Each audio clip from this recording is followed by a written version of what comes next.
They don't want to lose out like this. He's got to keep the reputation high, apparently. Wow. Win gonna go get some loot here, and the rest of OG get to safety. So what a crazy way to start things off. Aru running for his life, dude, straight-legged it. My brother was in trouble. Oh, man. I ain't gonna lie, though, he was feeling the tickle of the blade on his back. He was just ahead of them. I mean, he had to pull out the old flick of the wrist with the knife to get that thrown at point blank. The only way to get it done. I mean, he was impervious to blades quite some time. Only the point did it. Dude, that tickle was so close. He's like, I can't even run serpentine at all. I can't move. I gotta go forward. Just straight away. The boys were coming to support him real quick, though. Yeah, they did. That I respect from the rest of OG. And they came in heavy. But they know how important he is. Yeah, they know dude. just how important he is. So to keep him up is a really big thing. Yeah, you were just talking about it, right? Like, yeah. I mean, it's so ridiculous to see your top fragger also be your IGL. Yeah. And you said it yourself, and I agree. It's so difficult, right? You have so much to manage, so much to focus on. Yeah. But when you do have those rare, just superstars that can. Yeah, Beowulf back in the day, that guy was unreal, but they just don't come around all that often. You don't see it. When you do, though, I mean, talk about the trust you gain from your squad, right? Yeah. He said go here. He's also carrying us. Yeah, he's also carrying. I think we gotta listen. You know what I'm saying? So it definitely does help. for this. Yeah, for sure. Like, yes, sir. Oh, we got you. Right? We're coming. And hey, they saw their leader, right, running away from a knife, and they came heavy. But unfortunately, it just happened to be just a second too late. Oops. Some shots over towards Furia. Honestly, I don't think Furia's last game was terrible at all. I think they got fair far into it. And that was despite having a really, really hard start for them. I mean, their recall beacon was just so out of the way from the destination. And even then, they were trying to figure out it. I do think them getting in quite late was almost a blessing, because they could decide on which side they wanted to head towards. But by that time, you have little to no information of what's happening around the map. Yeah. 14 taking shots over towards KRX as they do pass on by. This is towards those yellows on the southern edge. They're just moving through the forest. That's the south side of Pachinki, but Enigma Galaxy once again already flying out to a new location. Yeah, a little rotation shenanigans early on. I want to talk about that point you were talking about earlier, though, right? Furia, 14 points in the last match. And they were one of those teams that was really critical, because they're one of those squads we honestly were kind of expecting to see the top 5. Let's look at this replay, though, as Aru is running for his life. Saying, please stop, guys, leave me alone. And those shots strayed the rest of the team off. But, oh my gosh, Bose with the knife throw just said, nah, we're shutting him down. See, they could just see the death crate appearing. Man, they had even had the vehicle in his face, right? Tires scratching the cheeks. Oh, man. And Bose gets that knock. And I believe Bose picked up that scar from Aru. Really? Yeah, because, I mean, he didn't have it. Otherwise, he would have definitely shot him. But I think Aru had the weapon, but he was just like, no, I can't even turn around right here. They're just too close. It's a tough one. It's a tough one. But, I mean, OG gets away with it. They get some more points on both. 3 points in total, actually. Drops to 69, which is nice. We're only 3 players.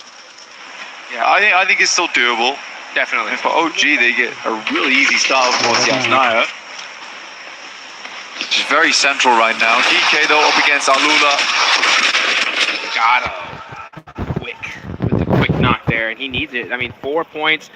Ula are definitely moving up, because prior to this one, they had 21. So with 33 now, that does give them a good boost. The problem going into today was there was a good little point gap between that, 6th to the 7th at the bottom placement points. GK, Furia, they had a 12-point gap there, and it kind of just goes down from there. So for Furia to get a good game in, they now balance themselves out. They still need a good couple games if they want to push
I mean, Thunder Talk's at the bottom. What's happening? I mean, the Thunder Talk, they just haven't played well, have they? I think that's we've already down to that point. There's been some missteps all over the place. I think there's been some bad rotations coming through, and then when it's come to the gunfights, they are being outclassed in some of them. I think Thunder Talk has a lot more in them to give. It shouldn't ever come down to AJ looking to win a 1v4. But again, it just shows that there is that potential there for Thunder Talk. You're right, it is a fairly balanced lobby, but balanced towards being, this is a high-ranked game, right? Yeah. It's a high-ranked game. You know, no one's pulling any punches right now. You best get out the way. For gaming sides, they're playing on this 2-2 split right now. They were wondering if it's going to head over towards those fielded areas. It does not. So they're going to regroup off the back of this one. I would say right now regrouping is probably the best thing to be doing. But Yasnai getting cut out here is a little tough. Yeah, wondering what OG's next move is going to be. That's going to be the question, right? What is OG going to do? What's Wolf going to do? It looks like Wolf, they were in the Yasnai field. They don't get blessed. They're going to go ahead and do a huge wraparound here to reposition. Well, let's look at go. Yeah, Thunder Talk just getting picked apart once again. Awake running for his life here. Does get a little fortunate with that player from GOAT getting knocked. I believe that's from Enigma Galaxy. Moxie up close and personal with Jean, catches him slipping, and that is Thunder Talk out. Another rough game for them. Yeah, I mean, GOAT's just too good of a team. That's all there is to it. Noted. They got the Jackie blessing. That was it, honestly. Once that happened, it's over. He's wrapped them in the golden jacket, and they're ready to go.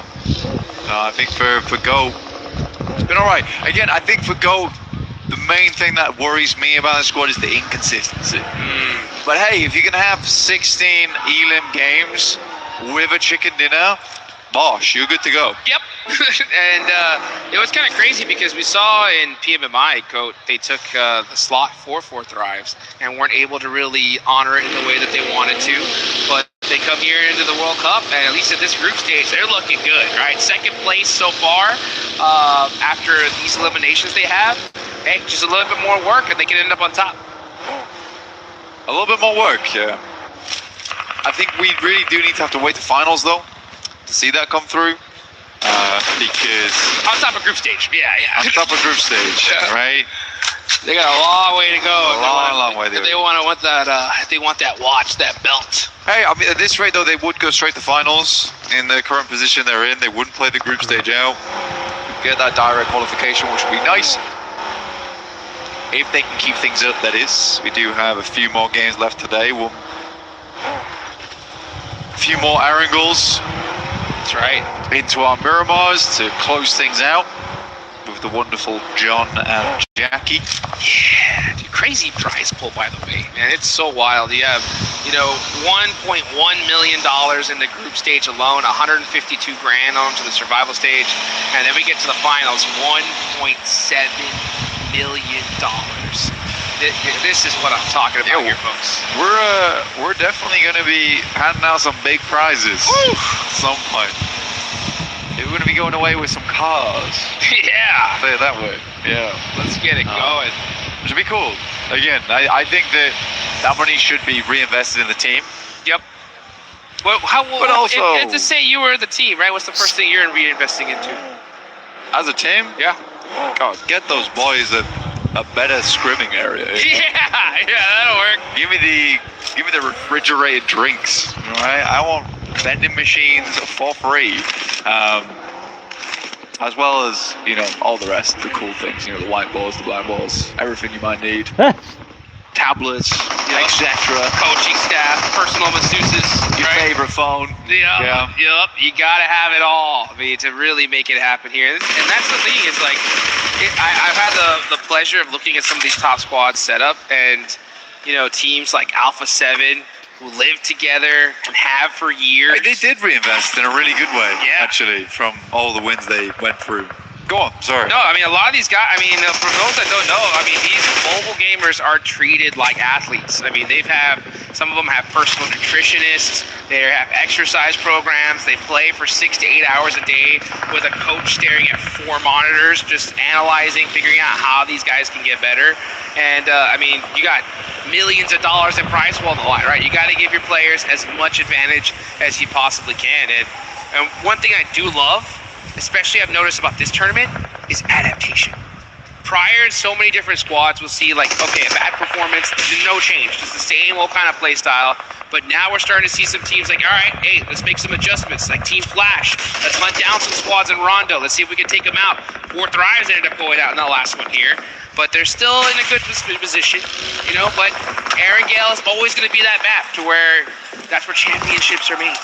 Yeah, absolutely. I think for adaptation-wise, teams have had to get a lot better as times go on because we are having more 2-day sets. Used to be in the past you could get away with first day, that's a great point. Second day, and then adapt into third day. But now it's a case of you got to do your research. It's why we see teams coming back so late to the hotel, right? They go through all the VODs together here in the arena.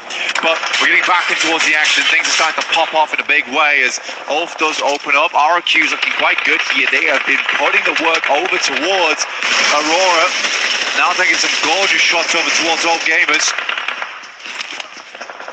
Gonna look at KRX there, getting some more eliminations. Yeah, as AGAL getting punished here. It's just Maple up left for the squad. Minnie gonna try to throw that through the window and not hit the mark, but the rest of the, oh, that one actually did. Maple's hurt. He's gonna back it up as his whole team is now gone. Gonna have to do a crazy 1v4 here. QXZZ's got that S12K though. And yeah, he's waiting for his team. He's like, you know what, why don't we push up as all 4? Guarantee this elimination. Sounds like a good idea. There he goes out the window, goes way too far. In fact, Maple's just going to drop down, get towards the other building. This is a cheeky play. You have expected to get blasted on the approach. Smaller building, one way up the stairs here. A better chance for a 1v4. I mean, you love to set it up, but they're really going to happen. Enigma Galaxy heading over towards RQ. These guys have been making a lot of noise so far, and Enigma Galaxy, they're looking to turn that music down. Yeah, Enigma Galaxy putting that work. We saw it. We saw them come in super late last night, and I was saying like, hey, what were y'all guys doing? Y'all guys studying? Y'all guys were talking it out, and they said ping pong. You know what I'm saying? And you know what? Sometimes you gotta build up those team building exercises, get that synergy going. Right. You telling me they did? That's what they were doing. Ping pong the whole night. That's what they said. And it looks like it's working out right now because they are in a good position in the zone. Did you just expose their secret sauce? Maybe I just did. Okay. Now everyone's gonna be on the ping pong. Now Enigma Galaxy can't get on the ping pong tables. Look what you've done. You're right. What have I done? You got to take that back. You know what? It was VOD review. It was VOD review. That's right. That's what we were doing outside. Exactly. Yep, as well. Yeah. So that's what it's all about here. You got to pull out all the secret sauce, all the stops here. Yeah. Oh, Goto, look at that. Force on the roof, getting these little bankanades in, causing a problem for Gaming Stars. Yusuf gonna have to do something. He's only got the pump shotgun. Oh, he just turned his tickets back and gets turned on as GOAT team are just making it happen here. Once they got that Jackie blessing, these guys just can't stop. Well, I mean, man, imagine just giving them so little respect that you don't even check the corner there and still winning the fight. That, yeah, if you're Gaming Stars, we need some more ping pong. We need it. We need to do something here, right? Got to make sure you're locked in going towards the end. That hand-eye coordination, those thumbs are just rock solid here. Kind of like mine. Yeah. Medium rare. Medium rare? Yeah. I'm more of a medium guy myself. Oh, right. Yeah. Yeah. The thing I could play with hands like the rock. Yeah, that makes sense. The thing. And they to the top though, towards 4 Thrives. Enigma Galaxy taking the fight over towards GOAT in the meantime. 4 Thrives have been under pressure from a bombardment before and they immediately start scattering. Do not want to fall prey to the same situation they did versus Enigma Galaxy over on our angle yesterday. Cypher. Oh, catch getting ran over by our IQ there. And 4 Thrives were just circling them like sharks. And they are putting in the punishment on Ulf. Man, Ulf just can't seem to get something going here. As 4 Thrives now with 5 eliminations are looking good in Erangel. I mean, right now for Ulf, I don't think they're going to drop to the bottom 3. Getting them towards that top 5 is going to take some special towards the end of the day, though. They haven't played bad, right? They are a dead center team. Zypher finds a shot over towards a tanky. As OG did make their exit from Yasnaya earlier on, moving down towards that southeast side currently. X-Force rejects in front of them, playing in heaven. The problem with this is that we still have teams in this circle here. And if they all do well in this game, that's going to start creating a little bit of a point gap. If that happens, especially in the next game, it's going to get wild. Yeah, I kind of feel what's going to happen here between Fourth Thrives as well as Heaven. This is the type of team that would just send it. They're going to send just underneath, though. And actually try and deal. Wizgod opens up, though. This is good.